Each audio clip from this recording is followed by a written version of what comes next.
alam nyo, itong si Lot, napaka-sigurista sa buhay. Hindi niya alintana sa kanyang paningin, sa kanyang pananaw. Basta, ang nakita niya, well-watered lang ang libis ng Jordan.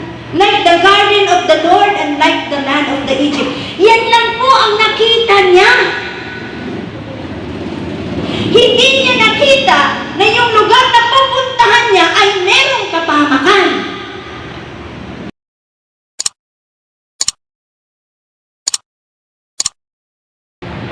Dahil ang presensya na yan ang magdadala sa atin sa katagumpayan. Amen? Maraming laban ng buhay. Maraming tukso, maraming pagsubok. Maraming bigat. Pero, ang manatiling tapat at magtiis hanggang wakas. Ibig sabihin po yung ating mga pagtitiis, yung ating pong katapatan sa Diyos, ay hanggang wakas po yan. Hindi po yung magbabago. At kapag hindi po tayo magbabago sa ating pagtitiis, nagtitiis tayo dahil tayo sumusunod sa Diyos. Amen? Hindi po tayo nagtitiis na nasa loob po tayo ng kulungan. Amen? Amen. Hindi po tayo nagtitiis dahil tayo po ay walang katapusan po ang sumpang ating naranasan. Nagtitiis po tayo sa Diyos. Nasa Diyos na po tayo. Nagtitiis po tayo dahil inilalaban po natin ang ating kaligtasan na ating kaluluwa. Amen? Amen. Inilalaban po natin ang ating pagpasok sa langit, sa promised land. Amen po ba? Amen. So, ang pagpasok natin sa promised land, sa kagaya ng bansang Israel, marami pong bilin ang Diyos sa kanila para po sila makapasok. Pero maraming hindi nakapasok. Bakit? Yung mga bilin ng Diyos, mga instructions ng Diyos, mga utos ng Diyos, hindi nila sinunod. Amen? Ganun din po tayo. Di po tayo makakapasok ng langit. Dahil, katotohanan ng buhay, talagang lilisan tayo sa daigdig na ito. Amen po ba? Amen. There is no permanent in this world. At wala din pong tatagal dito sa mundo. Maiksi lang po ang ating buhay. Amen? Amen. Maiksi lang. Kung aabot po tayo sa 80 years old, mahaba na raw yun, pero maiksi po pa rin po yun compared doon sa eternal life. Amen. When we say eternal, eternal po yun, walang katapusan. Amen. Amen? Dapat yun po ang ating sikapin. Kaya po tayo sumasamba, naglilingkod, nagsasakripisyo. Kahit nahihirapan po tayo, nagpupumili tayong makasunod sa Lord, kahit hirap na hirap. Kasi nga po yun po yung ating pilit na regalo na inaabot. Amen po ba? Regalo ng buhay, ang buhay na walang hanggan.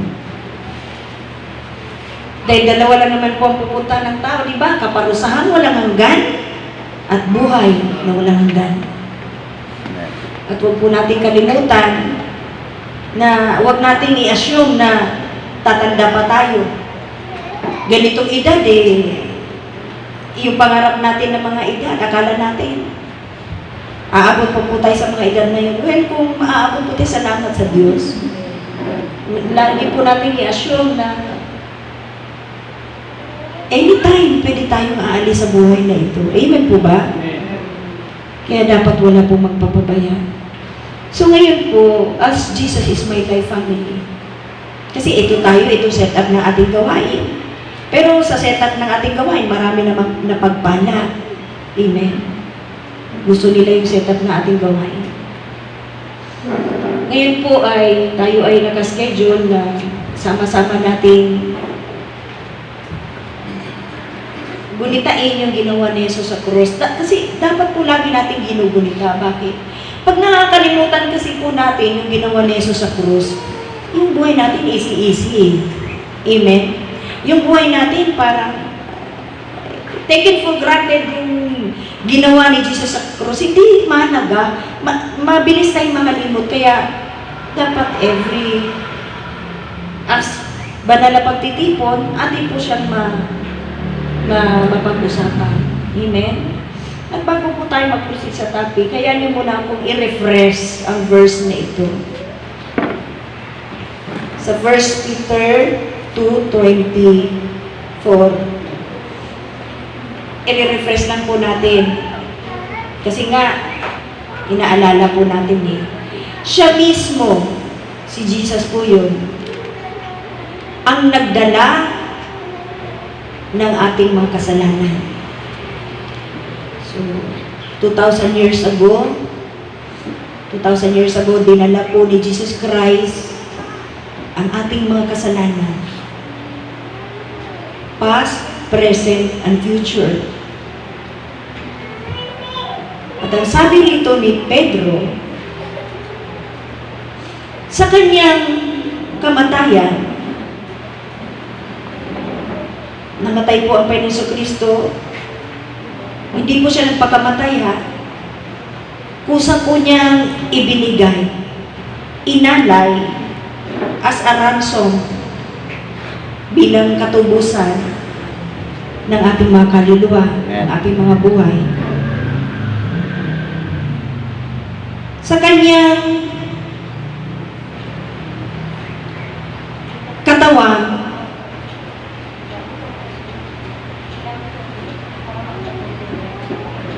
katawan, sa punong kahoy. Okay, bakit daw po ginawa ni Jesus yun? Nire-remind ulit sa atin, baka nakalimutan po natin. Dinala ng Panginoon Kristo, kinuha niya yung kasalanan mo. Lahat ng kasalanan mo, kinuha niya. Magmula ng pagkabata hanggang sa mga oras na ito, kinuha niya yun. Dinala po niya sa punong kahoy. Ano dahilan? Bakit alisin niya yung kasalanan? Ito po dahilan. Makinig po tayong lahat. Upang tayo'y mamatay sa mga kasalanan. That's number 1. Sabi ni Pedro, kinuha na ni Jesus Christ sa ating mga kasalanan. Kasalanan sa ating bibig, sa ating kaisipan, sa ating kilos at galaw. Sa mga sinasabi nating walang kabuluhan, pagmumura, pagsisinungaling, panlalait, kahalayan.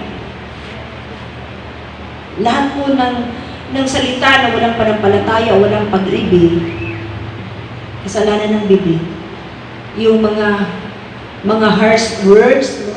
Walang pakundangang mga salita. Lahat po yan, hindi po yan sa Diyos.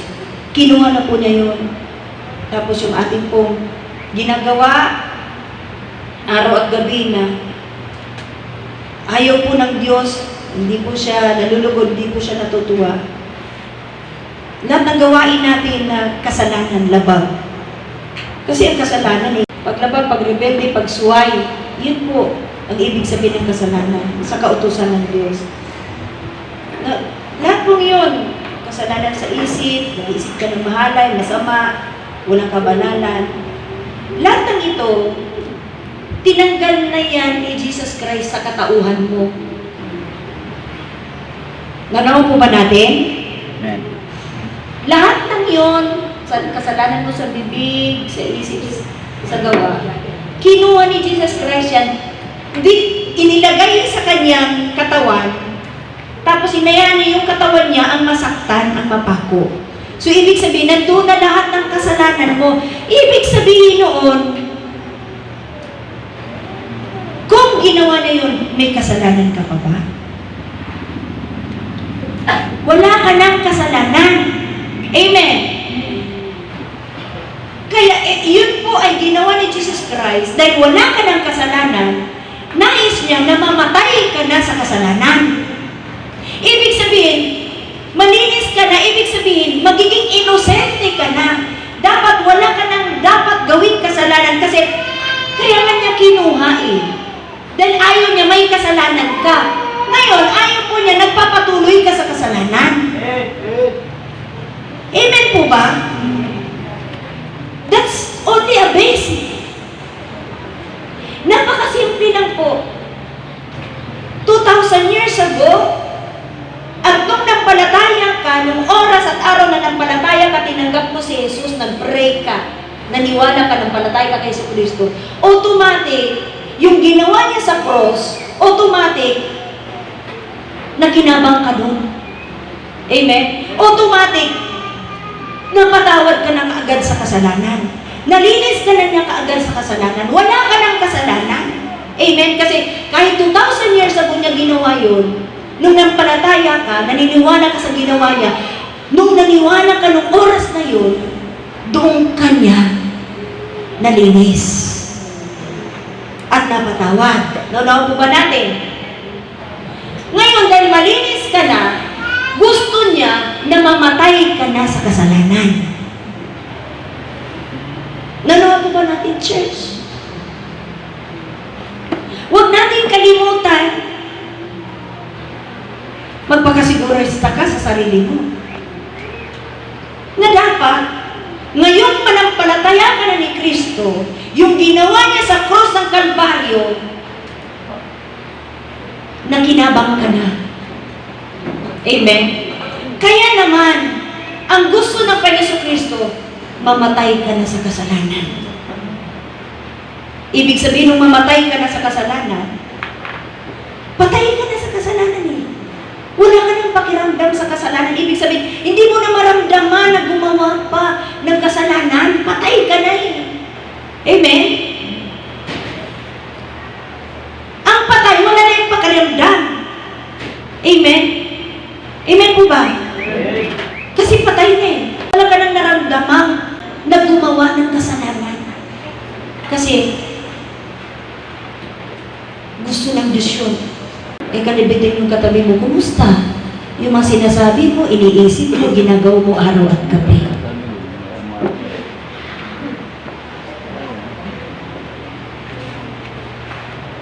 Nakikinig po ba tayo sa bawat aral ng Lord? Basic po itong ating pinag-aralan. Basic. Ito po yung mga panimulaing aral. Pero dapat natin i-refresh kasi bakit? Para tayo nakakalimot. Amen po ba? Sabi ni Peter,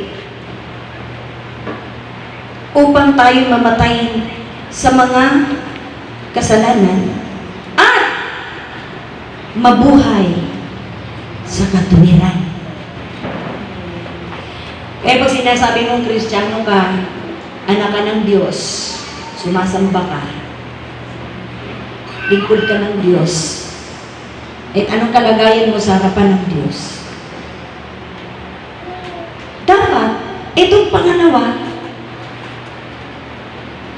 mabuhay na po tayo sa katwiran. Ang ating sinasabi, puro na katwiran, malinis, banal, amen? Ang ating iniisip, puro na katwiran, malinis, banal, ang ating buhay, ang ating mga ginagawa. Alam mo yun? Yung buhay ng Diyos, yung Diyos mismo nagre-reflect na sa pagkatao mo. Amen? Yun lang naman po yun eh.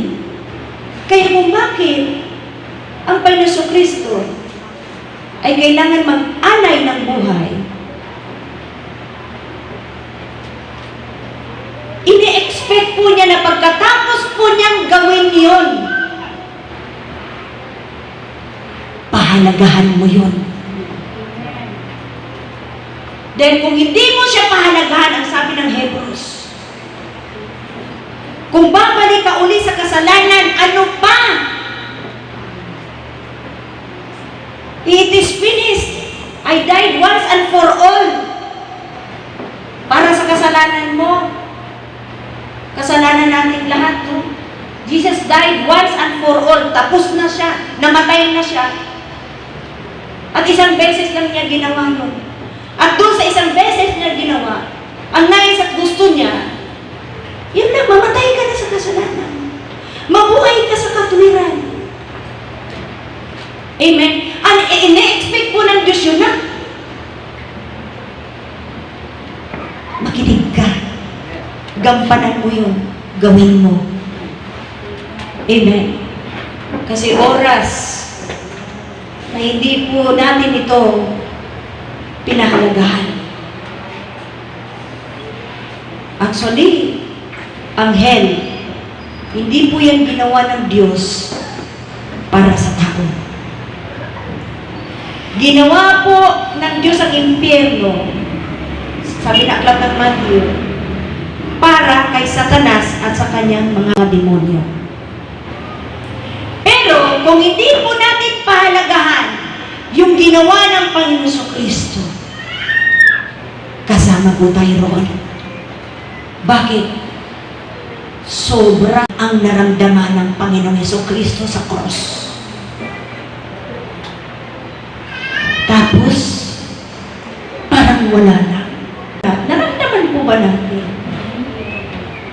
yung ginawa ng Panginoong Kristo sa cross? Kaya naman yung impyerno, para sa mga makasalanan, yung ayaw talaga magbago, nakahanda yun. Bakit? Sobra ang ginawa ni Jesus sa cross. Kung anong hapdi at kirot ang kanyang naranasan para sa iyo at sa akin, para magbagong buhay ka at para mamatay ka sa kasalanan. Tiniis niya yun. Pero ayaw mo. Ayaw mong pakupkup. Yung sinasabi sa sa aklat ng Matthew, Jerusalem, Jerusalem, ilang beses kita kukupkupin, nais kukupin, palagahan. Pero ayaw mo. Meron pala talagang umaayaw sa Diyos.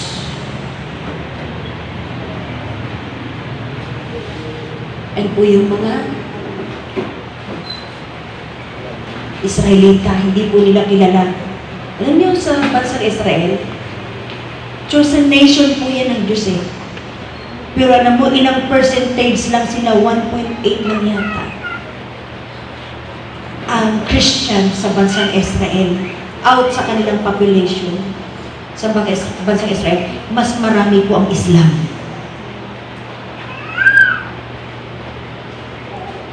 Pero salamat sa Diyos, dahil meron pa pong mga Hudyo na naniniwala kay Kristo. Palagpakan natin ang Diyos sa buhay.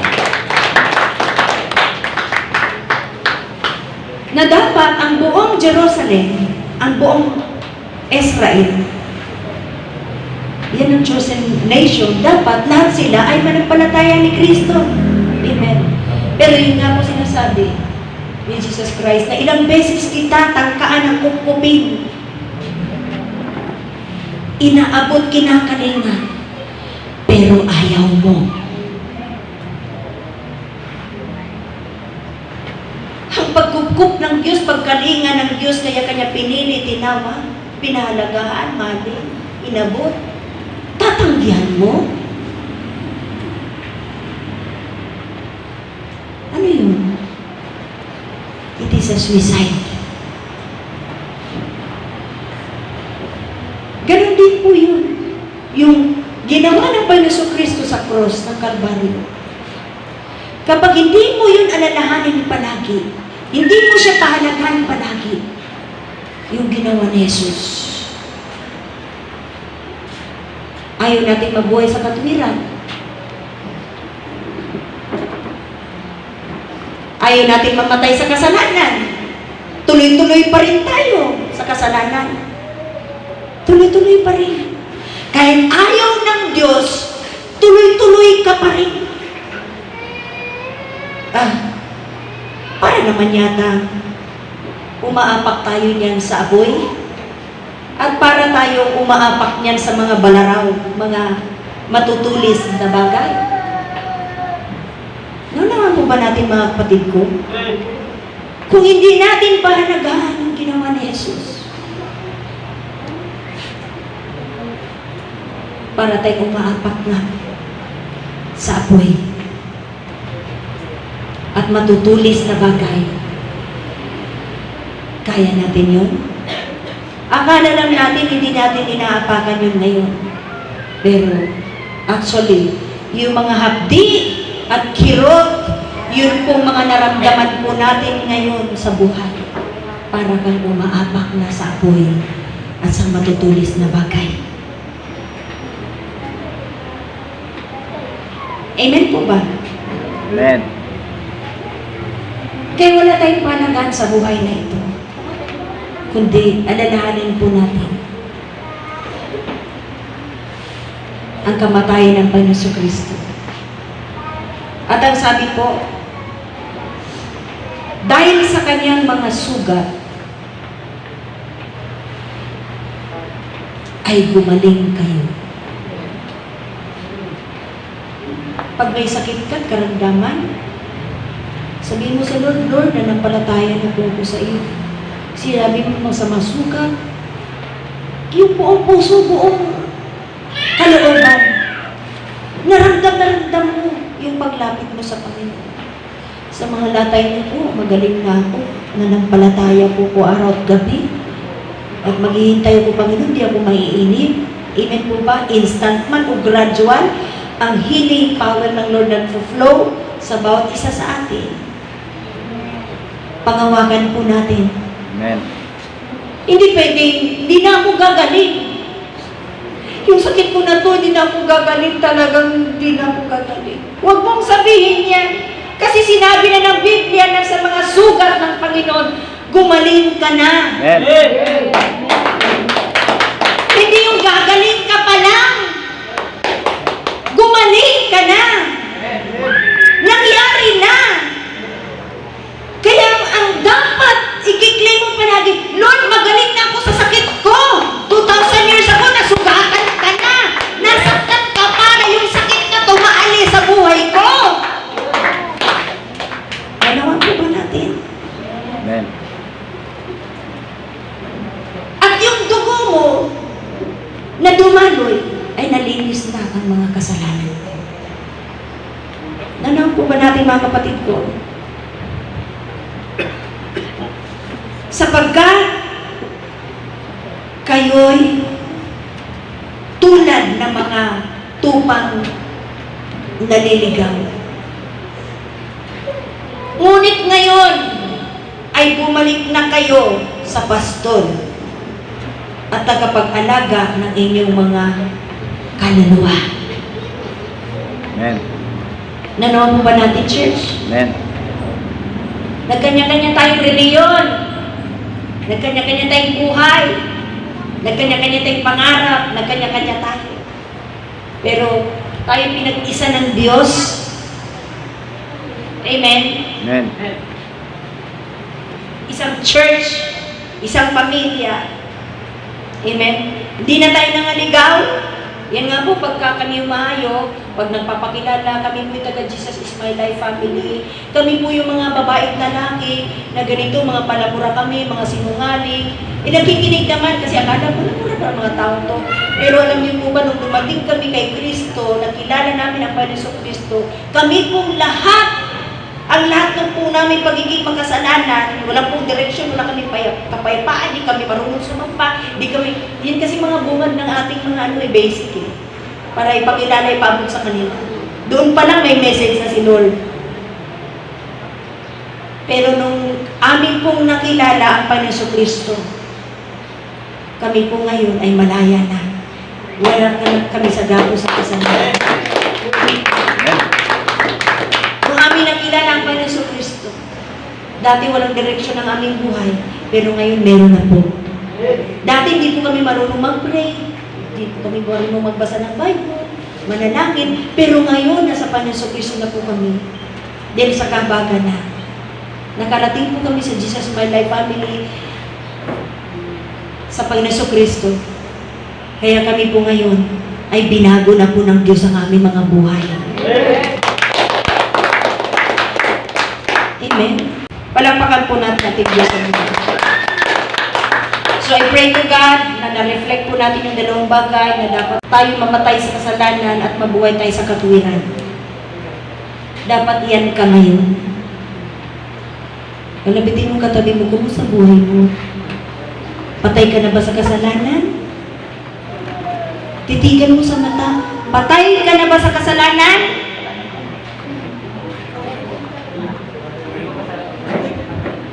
Ay, huwag tayong mag-joke-joke. Kasi umaasa ang Diyos na patay na tayo sa kasalanan.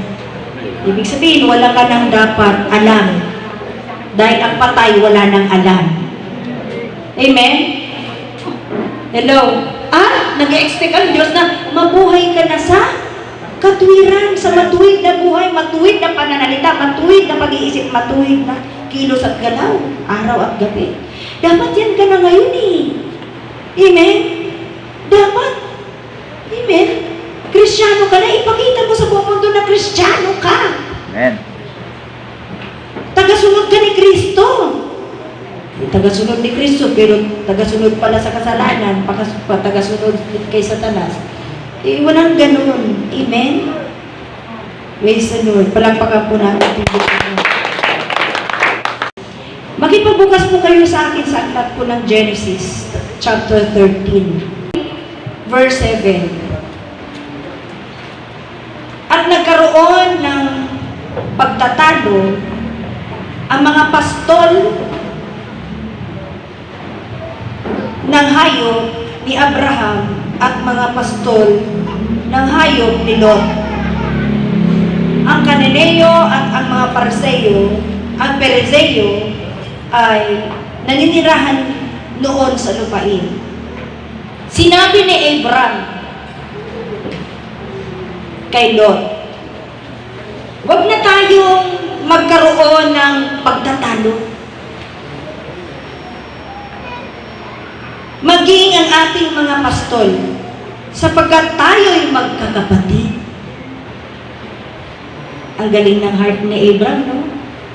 Sa pamangkin niya, si Lot po ay pamangkin ni Abraham.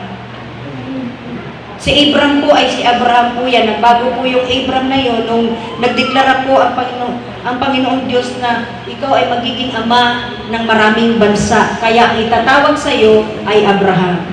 Amen? So, what a great heart of Abraham. Na huwag na tayong magtatalo. No? Pacemaker si Abraham. At hindi lang po yun. Ang sabi rito, di ba nasa harapan mo ang buong lupain? Nasa harapan ni Lot. Humiwalay ka sa akin.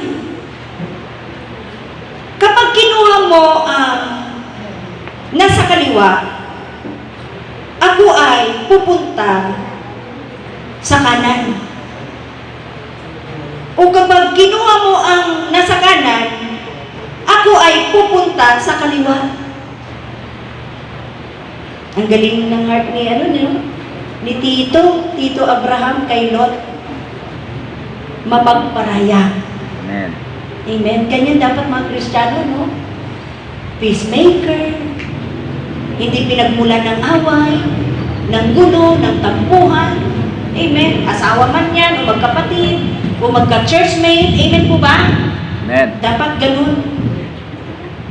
Dapat, no? Like Tito Abraham. Si Tito Abraham.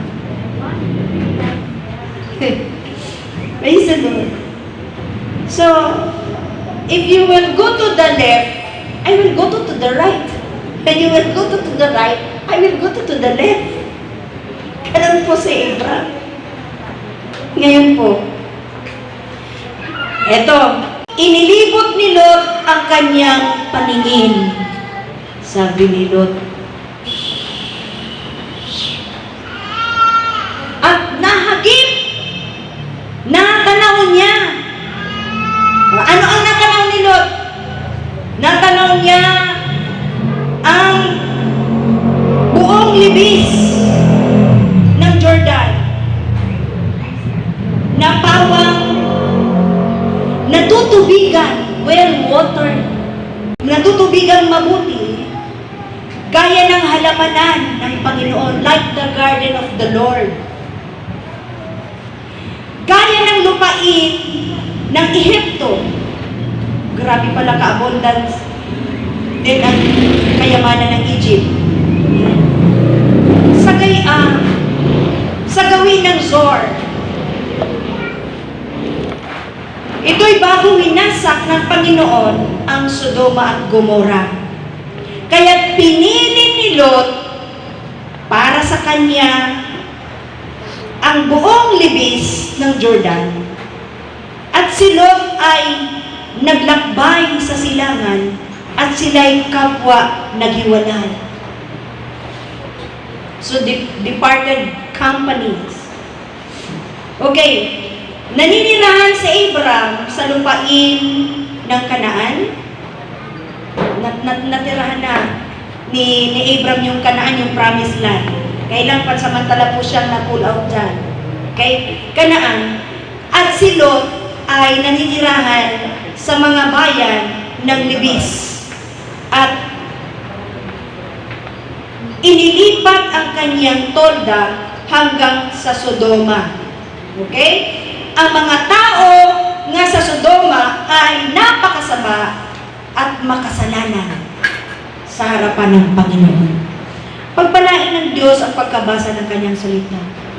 Ating pong diinan ang verse 10. Inilibot ni Lot ang kanyang paningin at natanaw niya ang buong libis ng Jordan na pawang na tubigang mabuti, gaya ng halamanan ng Panginoon, gaya ng lupain ng Ehipto, sa gawin ng Zor. Alam natin, kung ating pong basahin ang buong kwento, hindi na po natin binasa, basahin niyo lang po yung 13. Si Abraham po ay pinagpala siya ng Panginoon. Marami siyang hayop, marami siyang pila, marami siyang ginto. Kasi blessed po siya. Amen po ba? Blessed po siya ng Panginoon. At ang mga blessing na yan, galing po yan sa Egypt, kung ating pong kunin ang background. No? Okay, kung mag-backread ka na. Okay? So, ang mga kayamanan na yun ay galing sa Egypt. At itong si Lot, na kanyang pamangkin, meron na rin pong mga kayamanan. Bakit? Siyempre, si Tito pinagpala. Pag si Tito pinagpala, pag sumama yung pamangkin, si pamangkin pinagpala rin. Kaya yun si Kuya, saan pagpapalain ni Lord dyan? Pag nakalikit kay Tita. Amen po ba? Lahat ng mga titos na nandito, na dinidikit na ng mga pamangkin, kung ano yung anointing na nakay tito, tita, ma-impart po yun sa mga pamangkin. Amen? Kaya nga itong kwento. Dahil sa kayamanan, itong si Magtito ay nagkagulo. Hindi naman sila actually, dalawa nagkagulo. Kasi bawal po talaga sa magkamag-anak. No? Bawal talaga magkagulo magkamag-anak. So ang nangyari, yung mga pastol, dahil kinulang na po sila doon sa lupain na yun. Amen? Ngayon, nung kinulang na ng tubig, ng pagkain, nagagawa na siguro sila. Ay, amin to. Di ba? Yung tupa namin, wala pang pagkain, ay amin yan. Nag-aano na sila, nag-aaway na sila sa pagkain para ma-feed lang yung mga hayop nila. So, syempre, na nakarating ito kay Abraham, huwag na tayong mag-aaway. No? Tayong dalawa pamangkin, huwag tayong mag-aaway. Amen po ba? Pati yung ating mga pastol, huwag mag-away. Kasi magkakapatid tayong lahat.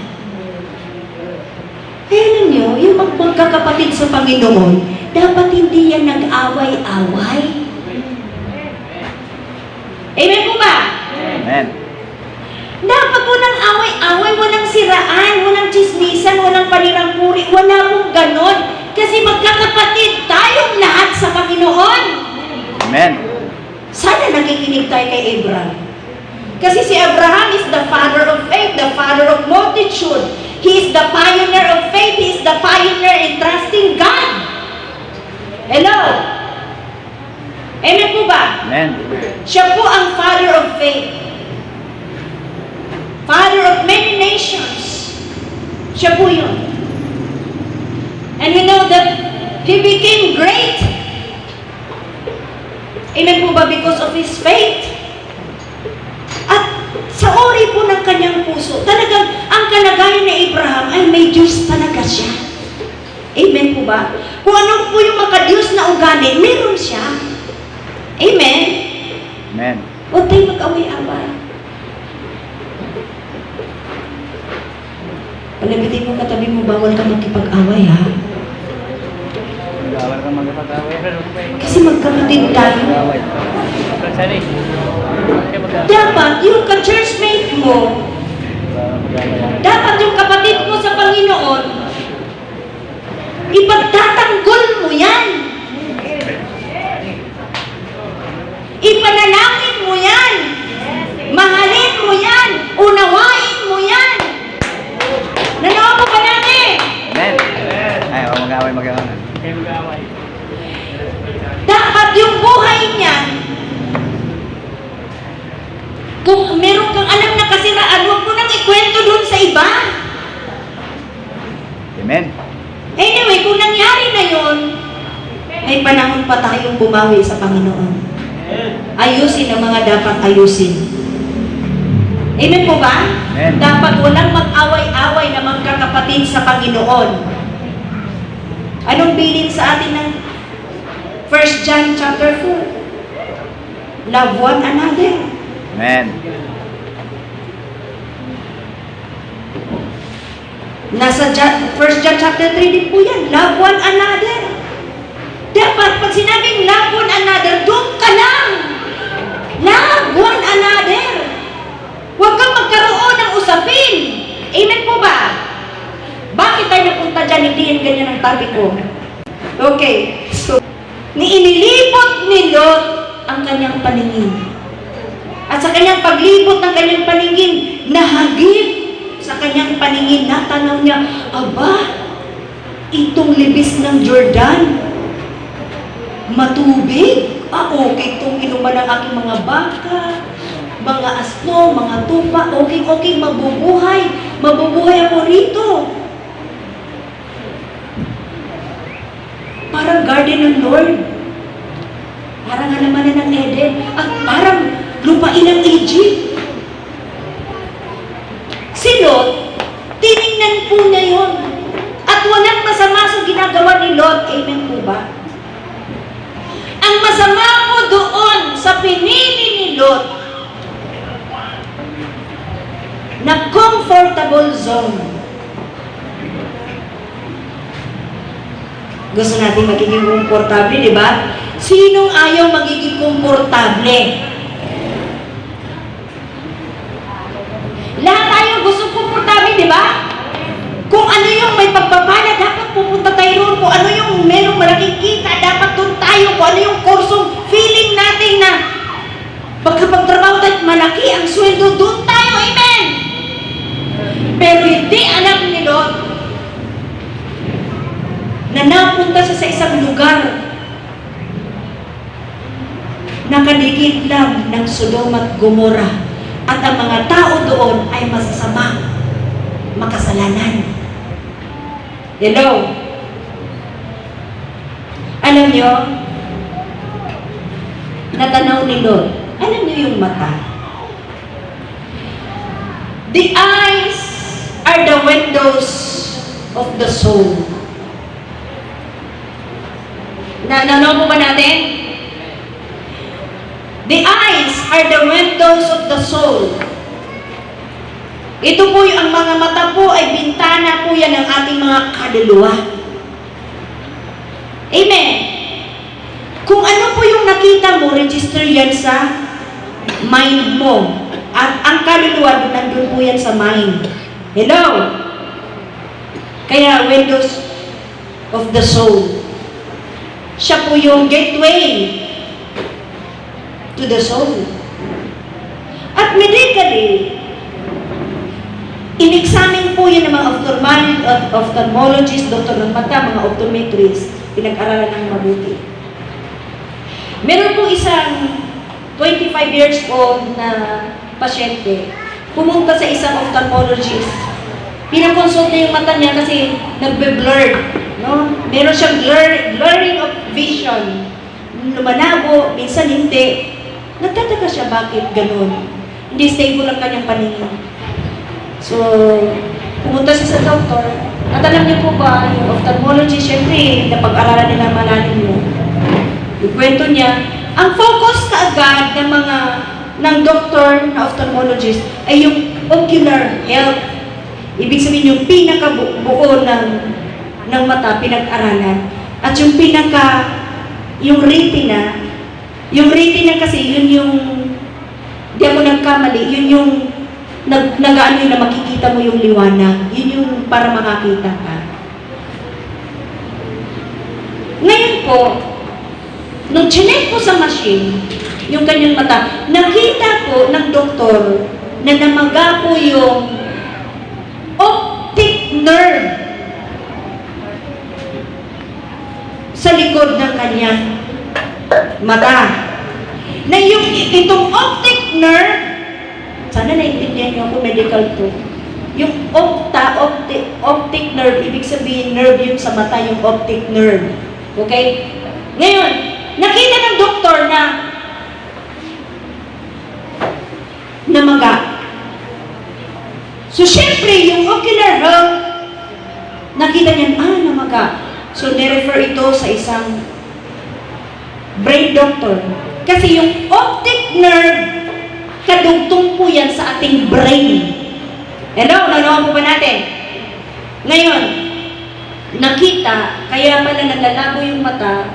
Kasi, alam niyo, normally, nalalabo talaga ang mata dahil, lalo na po sa katandaan. Kasi, yung, alam niyo, mga nerves, tumatanda na. Ganon. Uy, dalangin ko yung mga mata natin, huwag mo nang tumanda, mga nerves. Amen? Para naman yung ating vision ay talaga okay pa. Tapos, binigyan siya ng mga laboratory request, in-examine. Alam niyo po ba kung bakit nalalabo ang mata? Dahil meron pala siyang brain tumor.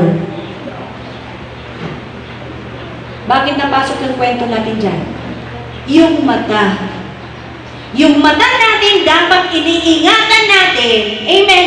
Spiritually, physically, yung mata kapag nagka-diferensya, magiging miserable ang buhay. Amen po ba? Ganon din po yung ating spiritual eyes. Kapag yan po ay nagkaroon ng diferensya, yung mata talaga, yung mata iniingatan yan. Kasi yung mata, dahil sa mata, maraming nakikita ang mata. Amen po ba? Na nakakatukso. Amen? Hello? Pag natukso ang mata mo, yung nakita ng mata, mag-transmit po yan sa soul, sa mind. Susunod na lang po yung katawan. Amen po ba? So yun na po yung mangyayari sa buhay mo. Itong si Lot, natanaw po niya ang libis ng Jordan na well watered like the garden of the Lord and like the land of the Egypt. Alam niyo, itong si Lot, sigurista sa buhay.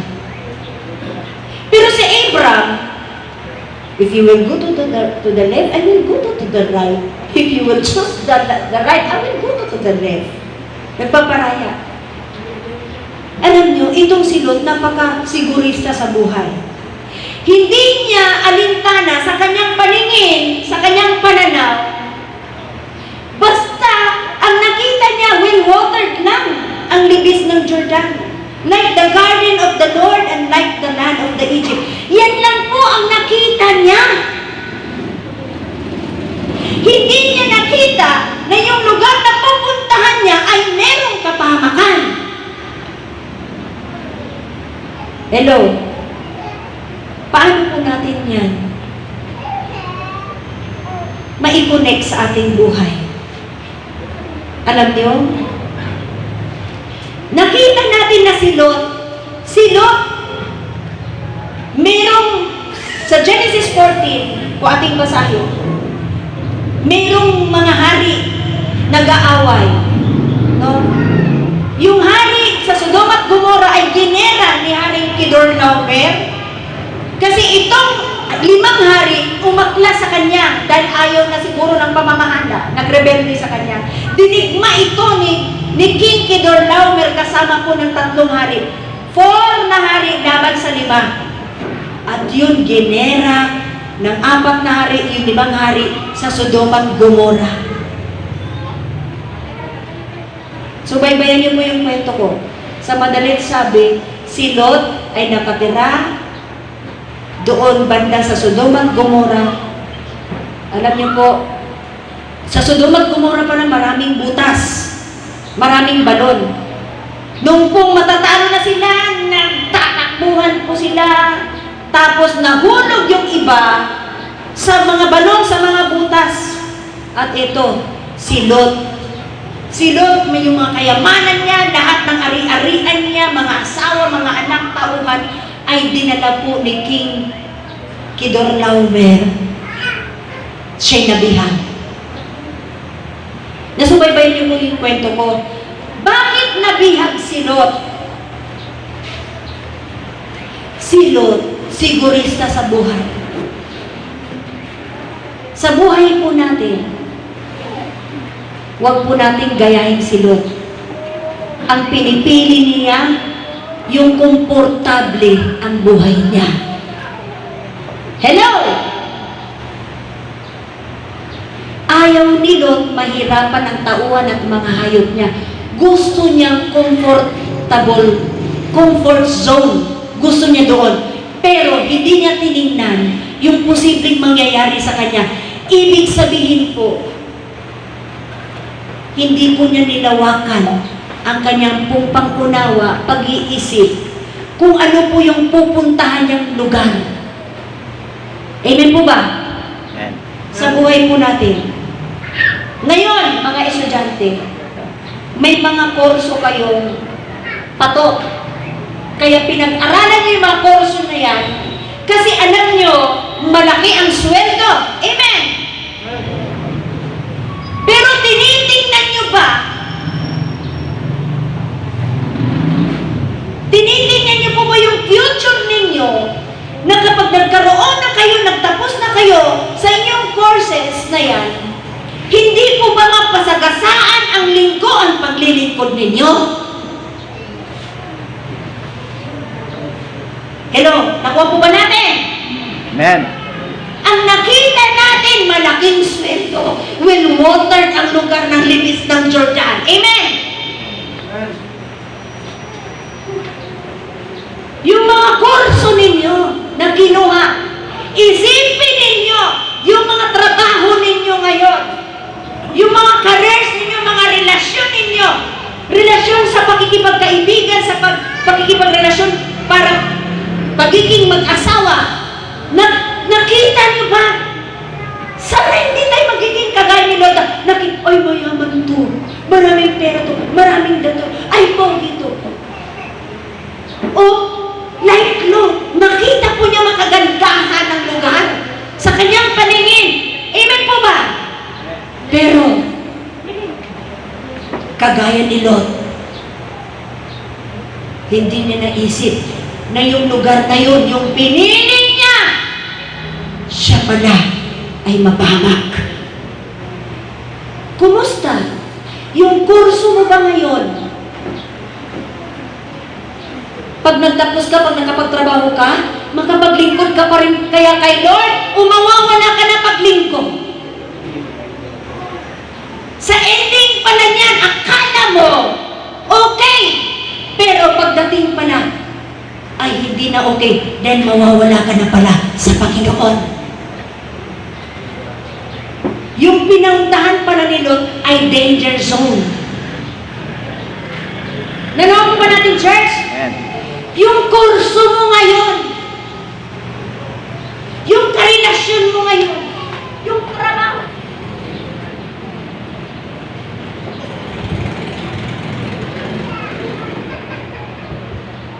about it. Okay, praise the Lord. Nakuha niyo po yung ibig sabihin ko?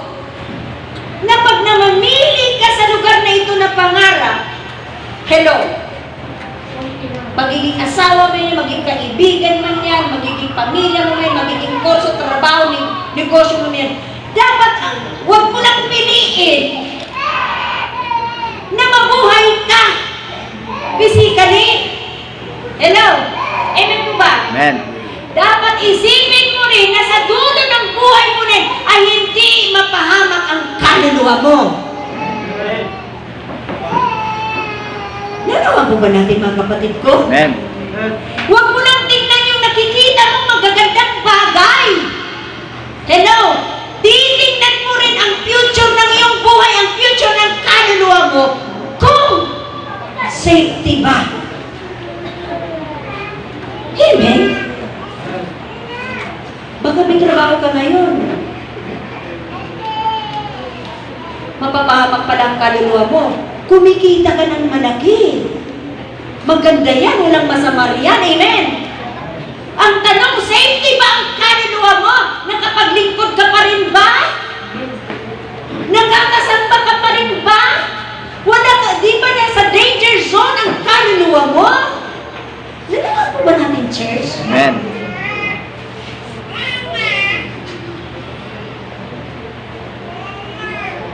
Mga kapatid, mga estudyante, kailangan sa pag-aaral ninyo, mga kurso na kukunin ninyo, hindi mapapahamak ang future ng kaluluwa ninyo. Kukuha kayo ng mga kurso, kahit alam natin, patok ito, makapagtrabaho agad, maganda ito, ang tanong, makakasamba ka po ba kaya kapag may trabaho ka ng ganyan? Makakapaglingkod ka ba kaya kapag may trabaho kang ganyan? Nanaw po ba natin? Pero kung makakapagtrabaho ka, makakapag-church ka rin, makapaglingkod ka pa rin, ipurso mo na yan. Pero ngayon na kinikinikita mo, naku, may pasok ito paglingkod. Ay, naku. Like Lot, mabibihag ka dyan, manidisgrasya ka dyan, mapapahama ka riyan. Amen! Amen. Hindi lahat ng businesses, hindi lahat ng offer na trabaho at negosyo ay papatulan mo. Iisipin mo rin yun kung ano yung lugar na pupuntahan mo, ano yung sitwasyon na papasukin mo, dahil pwedeng mapahamak ang kaluluwa mo. Amen po ba? Amen. Marami akong alam na Kristiyani noon, napakainit sa Panginoon. Lagi na sa gawain ng Panginoon. Lagi talaga. Naging on fire talaga. Pero nung nakatrabaho na wala ng lingkod, sa tingin nyo, hindi nanganganib ang kaluluwa? Nanaw po ba natin? Amen. Kaya hindi lahat po ng offer ng ating mata, ang ating nakikita na magagandang offer, parang feeling natin, okay po dito, mabubuhay ako. Mabubuhay ang physical mo? Paano kayo mabubuhay pa rin kay kaluluwa mo? Amen? Tinan mo lahat ng kayamanan ni Lot, nasamsam. Gusto mo, ikaw na malalim na Kristiyano, lahat ng kayamanan mo na galing sa Diyos ay nasa iyo na masamsam pa yan ng demonyo? Yung kapayapaan mo, yung kaligtasan mo, kayamanan yan. Amen mo ba? Yung kagalakan mo, kayamanan yan. Amen. Pagdating ng panahon, pag pinili mo sa comfort zone, dahil malaki ang sweldo, magandang buhay ko rito, komportable na ako. Sa tingin mo, hindi manganganib ang kaluluwa mo. Yung kapayapaan, marami ka ng pera, wala ka namang kapayapaan. Nasamsam na ng demonyo yung kapayapaan mo. Nakuha ng demonyo mo. Ano na? Nanawa ko ba natin mga kapatid ko? Amen. Kaya ingat-ingat din sa pangarap, sa pananaw. Ingat-ingat din na pipiliin mo yung komportable ka. Amen? In the ministry, maraming sumusuko sa Amerika, sa mga churches. Kasi, hindi nila kaya yung labanan. Hindi nila alam na ang buhay talaga ay labanan. Life is a war. Amen? Ang church, ang sabi ng aklat ng Matthew, ang sabi ni Jesus, na ang kaharian ng Diyos ay patuloy na dinadahas. Sino ba ang kaharian ng Diyos? Ikaw ang kaharian ng Diyos. Amen. Dahil ang Diyos ay nasa iyo. Naghahari siya. Ikaw ay dadahasin ni Satanas araw at gabi. Tapos gusto mo na sa comfort zone, ayaw mo na, susuko ka na, hindi ka natutuloy, wala ka nang, you're no longer learning, you're no longer growing in the Lord, wala ka ng goal, wala ka ng accountability, wala ka ng responsibility, wala ka ng pangarap, gusto mo na lang nandiyan, ayaw mo nang lumaban, matatalo ka because life is a war, and you must roar. Himik mo ba? Kung magpapahinga ka sa labanan, matatalo ka, masamsaman ka ng kaligtasan, ng kapayapaan, ng kagalakan, lahat ng kayamanan na ibinigay ng Diyos sa iyo, mawawalang lahat yan. Ano mo ba natin? Amen. Kaya, kalabitin yung katabi mo, tuloy ang laban, tuloy ang ministry. Tuloy ang laban. Ayaw mo na nakakapagod humayo. Nakakapagod, puro lang prayer and fasting. Puro na lang Thursday. Dito na lang matutulog ako.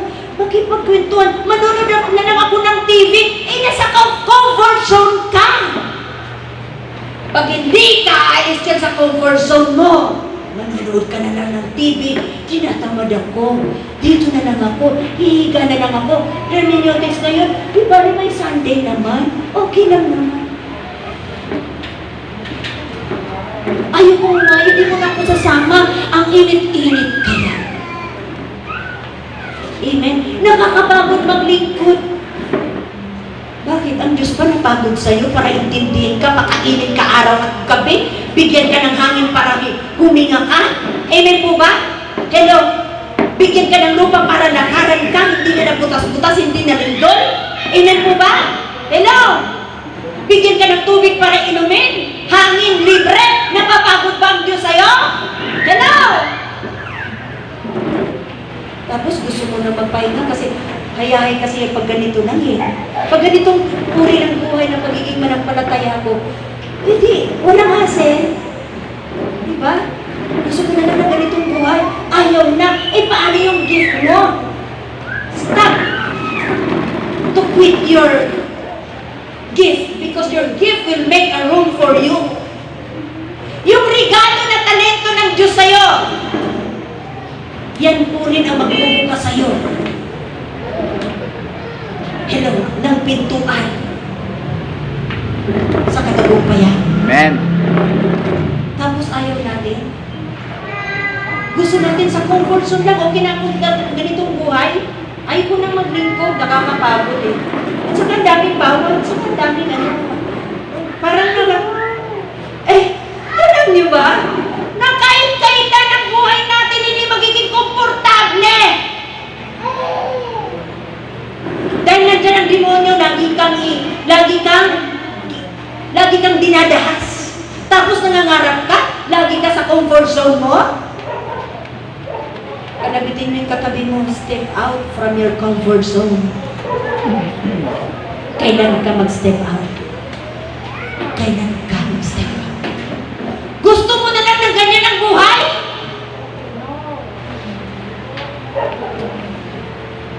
Okay lang ganyan, walang hassle, hindi nakakapagod, walang labanan. Hindi ka na nakikipaglaban, nakikipagbuno dyan sa kaligtasan mo. Do you think papasok tayo ng langit, hindi ka na lumalaban? Kalabitin ka tabi mo, laban lang. Laban lang. Laban lang. Life is a war. Kalabitin mo katabi mo, life is a war. You should roar. Tapos gusto mo na lang, ganyan ka na lang, na Kristiyano. Hanggang kamatayan mo, ganyan na lang, wala ka na bang plano? Amen, na magamit ng Panginoon. Amen. Hello.